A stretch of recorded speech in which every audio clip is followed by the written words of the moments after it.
রাহির বাবা নিজেকে শেষ করে দিতে চাইলে রাহির বাবাকে এসে বাঁচিয়ে নিল রাহুল আর রাহি। হ্যাঁ বন্ধুরা, এমনটা দেখা যাবে। তাই সম্পূর্ণ জানতে ভিডিওটিতে লাইক দিয়ে চ্যানেলটি সাবস্ক্রাইব করে দেখতে থাকুন। গল্পের শুরুতে দেখা যাবে তিতলিকে রাহি বলে, একদম চুপ, তুই একটা কথাও বলবি না। আর কত তিতলি, আর কত? প্রথমে একজন মানুষের জীবন নিয়ে টানাটানি, তারপরেই এই গয়না চুরি। আর কি কি ক্ষতি করলে তুই থামবি বলতো? আমি তো বুঝতে পারছি না।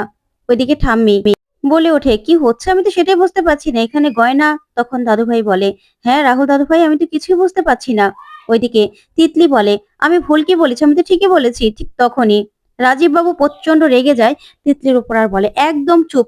তখন তিতলি অবাক হয়। তারপরে রাজীব বাবু বলে, তোমাকে চুপ করতে বলছে না?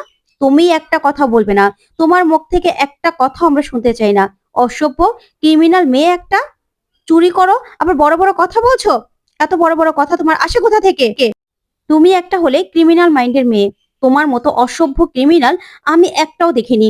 তোমার মতো মেয়ের সঙ্গে আমরা কোনো কথা বলতে চাই না, বুঝতে পেরেছো? তখনই তিতলি বলে, আঙ্কেল আপনি তো আপনি নিজেই বলে যাচ্ছেন, আমাকে তো কিছু বলতে দিচ্ছেন না। তখন রাজীব বাবু বলে, বলবে তো, কিন্তু তুমি রাহিমার নামে একটা কথা বলবে না। রাহিমা হলো এই বাড়ির বউ, ও ঘরের লক্ষ্মী। ওর ধারে কাছেও নেই তুমি, ওর নখের যোগ্যও না তুমি, বুঝতে পেরেছো? তুমি হলে একটা ক্রিমিনাল। তোমার সঙ্গে আমাদের এই বাড়ির কোনো রকম কোনো সম্পর্ক নেই। তোমার যা ইচ্ছে তুমি বলো, কিন্তু সেটা থানায় গিয়ে পুলিশের সামনে বলবে, বুঝতে পেরেছো? তখন তিতলি ভয় পেয়ে যায় আর বলে, কি, থানায়? তখন রাজীব বাবু বলে, হ্যাঁ থানায়। আমি এখনই থানায় ফোন করব, আর তোমাকে ধরে নিয়ে যাবে। তুমি যা করেছো না, সেটা একটা ক্রিমিনালের কাজ। সেটা কোনো রকম কোনো সুস্থ মস্তিষ্কের কাজ নয়। তাই এখনই আমি পুলিশকে ফোন করব, আর তোমাকে পুলিশের হাতে ধরিয়ে দেব। তোমার মতো খারাপ মেয়ের এই বাড়িতে কোনো জায়গা নেই। এই বলে রাজীববাবু পুলিশকে ফোন করবে, তখনই ঠাম্মি বলে, আচ্ছা রাজু, বুঝলাম তো এই মেয়ে না হয় খারাপ, কিন্তু তোর ছেলে, সেও তো কম যায় না। সে তো গয়নাগুলো কোথা থেকে নিয়ে এসেছে কিচ্ছু বলছে না, একের পর এক মিথ্যে কথা বলে যাচ্ছে। আমি তো বুঝতে পারছি না, ও যদি গয়নাগুলোকে চুরি করে নিয়ে বিক্রি করে দেয়, তাহলে তোর ছেলে এই গয়নাগুলো কোথা থেকে আনলো, কিভাবে বা আনলো? তখনই দাদু বলে, হ্যাঁ রাহুল, তুমি এবার বলবে তো, এই গয়নাগুলো তাহলে কোথা থেকে আসলো? আর তুমিই বা এসে কেন এই মিথ্যে কথাগুলো বললে, বলো? তখন তো রাহি অবাক হয়ে তাকিয়ে থাকে। ওইদিকে দাদু বলে, রাহুল, তোমাকে এবার জবাব দিতে হবে। তারপরে রাহুল সরে যেতে লাগলেই রাহুলের মা রাহুলকে চেপে ধরে আর বলে, রাহুল কোথাও যাবে না, বল এই গয়নাগুলো কোথা থেকে আসলো, বল এগুলো তুই কোথায় পেয়েছিস? তখনই রাহুল বলে, এগুলো আমি কিনে এনেছি। তখন তো এই কথা শুনে সবাই অবাক হয়ে তাকিয়ে থাকে। তারপরেই ঠাম্মি বলে ওঠে, তুই কিনে এনেছিস? কি বলছিস তুই? তখন রাহুল বলে, হ্যাঁ ঠাম্মি, আমি কিনে এনেছি। কি করতাম আমি বলো তো? আমার কাছে কোনো উপায় ছিল? তোমরা ওই বাড়ির লোকজনকে সবাই অবিশ্বাস করছিলে, চোর বলছিলে। সেই কথাগুলো আমি তো মানতে পারছিলাম না। তোমরা বারবার করে রাহিকে দোষারোপ করছিলে, কিন্তু এখানে তো রাহির কোনো দোষ ছিল না। সেই জন্য এই গয়নাগুলো আমি কিনে আনতে বাধ্য হয়েছি। হুবহু সে একই গয়না আমি কিনে এনেছি, বুঝতে পেরেছো? শুধুমাত্র রাহির আর রাহির পরিবারের সম্মানের কথা ভেবে। তখন তো তিতলি মনে মনে বলে, বাবা, দিদির জন্য এত প্রেম, যে দিদির জন্য আবার গয়না কিনে নিয়ে এসেছে। তখনই রাজীববাবু বলে, কি বলছো রাহুল তুমি? এই গয়নাগুলো যে কিনেছো, তুমি টাকা কোথায় পেলে? তখন রাহুল বলে, বাবা, এগুলো কোথা থেকে এনেছি জিজ্ঞাসা করেছো বলেছি, আর প্লিজ জিজ্ঞাসা করো না। তখন রাজীববাবু বলে, বলো এই গয়না টাকা কোথায় পেলে? তখন ঠাম্মি বলে, দেখ, তোর কাছ থেকে হয়তোবা নিয়েছে, কত গুণ বেরোচ্ছে।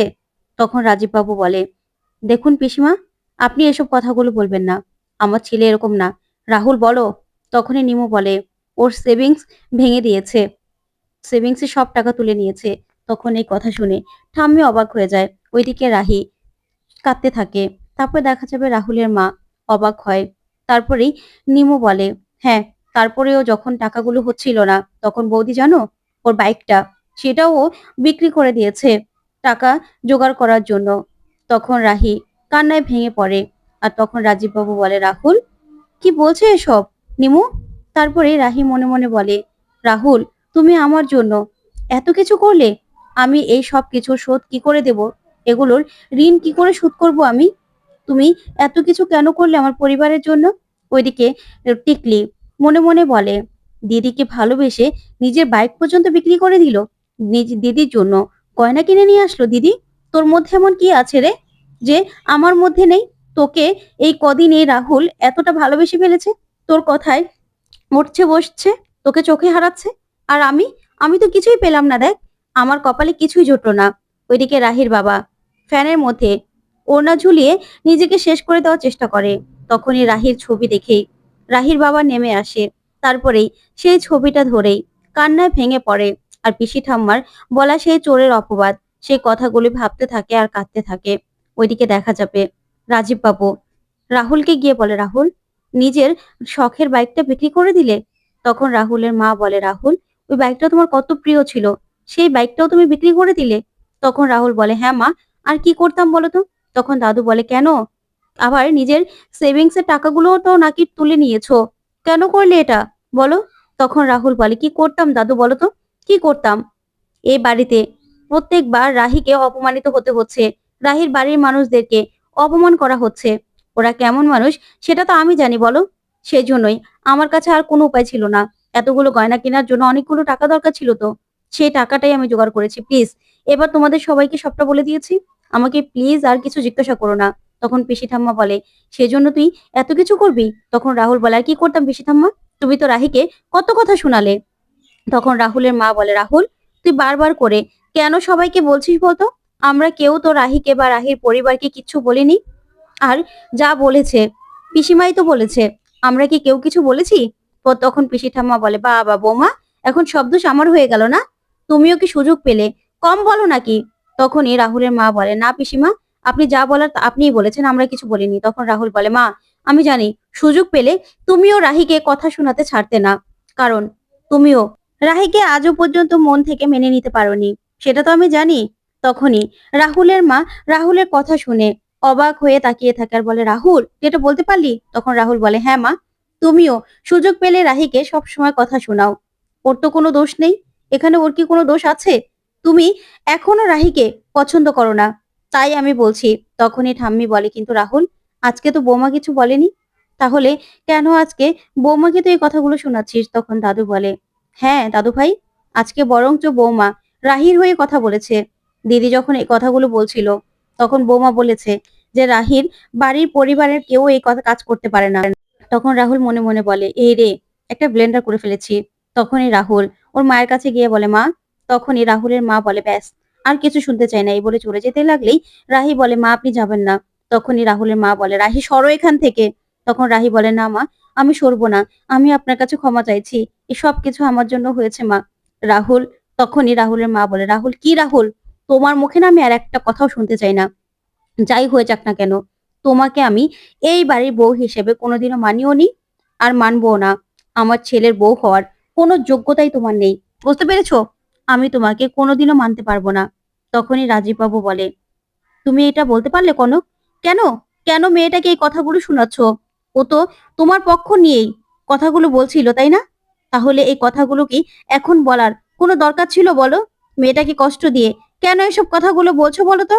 তখনই পিসি ঠাম্মা বলে, হায় হায় হায়, আমার সেই পুরনো গয়না সব হারিয়ে গেল। গয়না থাকা হলো লক্ষ্মী, আর সেই লক্ষ্মী আমার চলে গেল। আমার গয়নাগুলোকে বিক্রি করে দিল এই মেয়ে, আমার গয়নাগুলো এই বাড়ি থেকে হারিয়ে গেল। কি করব আমি? তখনই দেখা যাবে রাহি মনে মনে বলে, ঠাকুর, তুমি এই বাড়ির গয়নাগুলোকে তুমি ফিরিয়ে দাও, আমি যাতে পিসি ঠাম্মার গয়নাগুলো ফিরিয়ে দিতে পারি, কারণ কোথাও না কোথাও আমিও তো দোষী। তখনই দেখা যাবে সেই গয়নার দোকানের মহিলা চলে আসে, গয়নাগুলোকে নিয়ে আর বলে, রাজীব বাবু, আসবো? তখনই তিতলি সেই মহিলাকে দেখে ভয় পেয়ে যায় আর মনে মনে বলে, এই রে, এই মহিলা এখানে কেন, কি হবে এবার? তারপরে মহিলাকে দেখে রাজীব বাবু বলে, আপনি? তখন মহিলা বলে, হ্যাঁ, আসলে এই গয়নাগুলো দেখেই না আমি বুঝতে পেরেছিলাম যে গয়নাগুলো আপনাদের বাড়িরই হবে, তাই নিয়ে এসেছি। একটা মেয়ে এই গয়নাগুলোকে বিক্রি করতে এসেছিল। তখন রাজীব বাবু বলে, কি বলছেন আপনি? তখন মহিলা বলে, হ্যাঁ।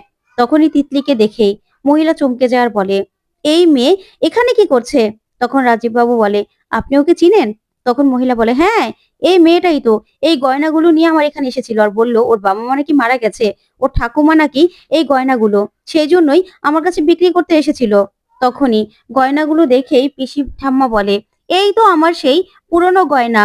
তারপরে পিসি ঠাম্মা এগিয়ে আসার বলে, বুলু, দেখ আমার গয়নাগুলো, আমার আশীর্বাদের গয়না, আমার সব গয়না, বাড়ির গয়না বাড়িতে ফিরে এসেছে রে, দেখ গয়নাগুলো ফিরে এসেছে তো। তারপরেই দেখা যাবে সে মহিলা বলে, হ্যাঁ, এই মেয়েটাকে তো আমি টাকা দিয়েছিলাম, ওনাকে বিদেশে পড়তে যাবে। তারপরেই তিতলি পালাতে চাইলে নিমু আটকে দেয়। তারপরে দেখা যাবে রাহি তিতলিকে বলে, তুই বাবা মা মারা যাওয়ার কথা বলেছিস শুধুমাত্র কটা টাকার জন্য? বাবা মাকে মৃত বলে দিলি তুই? তিতলি তুই এতটা লোভী? তারপরে রাহি মহিলাকে গিয়ে টাকাগুলো ফেরত দিয়ে দেয় আর বলে, এখানে কিছু টাকা কম হতে পারে, সেই টাকাগুলো আপনাকে আমি শোধ দিয়ে দেবো। তখন মহিলা বলে, আপনি কেন শোধ দেবেন? আমি তো সেটাই বুঝতে পারছি না। আমি ওকে 15 লক্ষ টাকা দিয়েছিলাম। তখনই রাজীব বাবু বলে, আপনাকে আমি সবটা বুঝিয়ে বলছি, চলুন। এ বলে রাজীব বাবু ওকে নিয়ে চলে যায়। তখনই অনি বলে, এই মেয়েটাকে আমি শুরু থেকে রাহি বৌদির বোন বলে সহ্য করেছি, এখন আর সহ্য করব না। এই মেয়েটাকে আজকে আমরা পুলিশে দেবই। তখন নিমো বলে, হ্যাঁ, ওর এত বড় সাহস! ওই বাড়ির মানুষদেরকে পর্যন্ত অপমানিত হতে হয়েছে এই তিতলির জন্য। আবার এখানে কিনা দাঁড়িয়ে দাঁড়িয়ে বড় বড় কথা বলছে। তখন অনি বলে, নিমো দাদা তুমি এখনই পুলিশকে ফোন করো। তখন দাদু বলে, না না নিমো, দরকার নেই। ওকে যদি আমরা এখন পুলিশে দেই, আমাদেরও মান সম্মান জড়িয়ে আছে। ওরা আমাদের আত্মীয়, তাই ওকে পুলিশে দেওয়া ঠিক হবে না। তখন নিমো বলে, বৌদি তুমি কি বলছো? তখন রাহি বলে, গুরুজনরা যা ঠিক করবে তাই হবে। তারপরে তিতলি দাদুর কাছে গিয়ে বলে, হাত জোর করে ক্ষমা চাইছি দাদু, আমি এরকম কিছু করতে চাইনি, আমার ভুল হয়ে গেছে। তখনই রাহুল প্রচন্ড রেগে যায় তিতলির ওপর আর বলে, একদম না তিতলি, একদম নাটক করবে না। তোমার এই নাটকে না আর কেউ ভুললেও আমি ভুলবো না। তোমার মতো অসভ্য একটা মেয়ে আমি আর কোনোদিনও দেখিনি। তখন তিতলি বলে, রাহুল তুমি আমাকে এরকম করে বলছো? এই গয়নাগুলো তো আমারই পাওয়ার কথা ছিল। তখন রাহুল বলে, পাওনি তো? তাহলে এত বড় অসভ্যতার মতো কি করে করলে? তখন পিসি ঠাম্মা বলে, কিরে বুলু, ও কি বলছে গয়নাগুলো নাকি ওর পাওয়ার কথা ছিল? তখনই দাদু বলে, দিদি ছাড়ো তো ওর কথা। ওর মতো অসভ্য মেয়ে, ও একটা মিথ্যেবাদী মেয়ে। দেখছো না কি থেকে কি বলছে, কোনো ঠিক নেই। ওর কথা ধরো না তো তুমি, ওর কথা একদম ধরবে না। তখন রাহুল বলে, একদম ঠিক কথা বলেছো, ওর কথা একদম ধরা যাবে না। তিতলি তুমি আবার বুঝতে পারছো তো এবারে মানুষগুলো তোমাকে কতটা ঘৃণা করে? তাই তুমি আর কোনোদিনও আমাদের চোখের সামনে আসবে না। তারপরে রাহুল দাদুকে গিয়ে বলে, দাদু আমাকে ওই বাড়িতে যেতে হবে, ওই বাড়ির মানুষগুলোর কি অবস্থা আমি তো নিজের চোখে দেখেছি, তাই আমি ওই বাড়িতে যাব। তখন রাহিকে বলে, রাহি আমি ওই বাড়িতে যাচ্ছি। তখন ঠাম্মি বলে, তুই এখনই যাবি?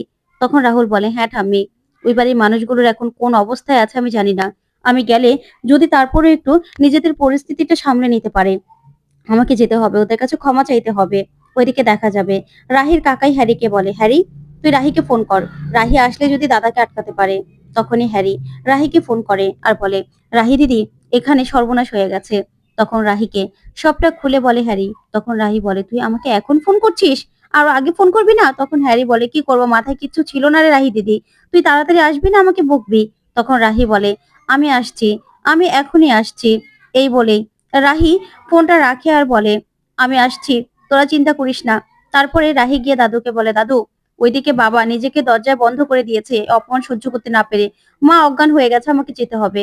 তখন দাদু ভাই বলে, যা। তারপরেই রাহি বেরিয়ে গেলে ওইদিকে অনি বলে, আমার না খুব ভয় করছে, উল্টাপাল্টা কিছু করে ফেলবে না তো? তখন তিতলি সেখান থেকে সুযোগ বুঝে পালিয়ে যায়। অন্যদিকে দেখা যাবে রাহুল হ্যারিকে বলে, কি হয়েছে হ্যারি? তখন হ্যারি বলে, জামাইবাবু তুমি এসেছো? এদিকে জেঠু তো নিজে দরজা লাগিয়ে দিয়েছে। ওইদিকে রাহির বাবা নিজেই সেই রশির ওখানে যেতে থাকে। তারপরে রাহুল বারবার করে দরজায় নক করে আর বলে, আঙ্কেল দরজাটা খুলুন, আমার কথাটা শুনুন। ওইদিকে রাহির বাবা ফাঁসির দড়িটা ধরেই কাঁদতে থাকে আর বলে, রাহিমা তুই আমাকে ক্ষমা করে দিস, চুরির অপবাদ সহ্য করে আমি যে কিছুতে বেঁচে থাকতে পারবো না। তিতলি আমাদের মান সম্মান সবকিছু শেষ করে দিল মা, সবকিছু। এদিকে রাহুল দরজা ভাঙতে থাকে, তারপরে দরজা ভেঙেই ভিতরে এসেই রাহির বাবাকে বাঁচিয়ে নেয় রাহুল আর বলে, আঙ্কেল এটা আপনি কি করছিলেন? কেন করছিলেন বলুন তো? এরকম কাণ্ড কেউ করে? তারপরে রাহি দৌড়ে আসে আর বলে, বাবা তুমি নিজেকে শেষ করে দিচ্ছিলে? কেন বাবা, তুমি আমাদের কথা একবারও ভাবলে না? আমাদের কথা মনে পড়লো না তোমার? তখনই রাহির বাবা কান্নায় ভেঙে পড়ে আর বলে, মারে আমি যে অপমানটা সহ্য করতে পারিনি। তখন রাহি ওর বাবাকে জড়িয়ে ধরে কান্না করতে থাকে। তো বন্ধুরা, কেমন লাগলো আজকের আপডেট কমেন্ট করে জানাতে ভুলবেন না। পরবর্তী আপডেট পেতে চ্যানেলটি সাবস্ক্রাইব করবেন।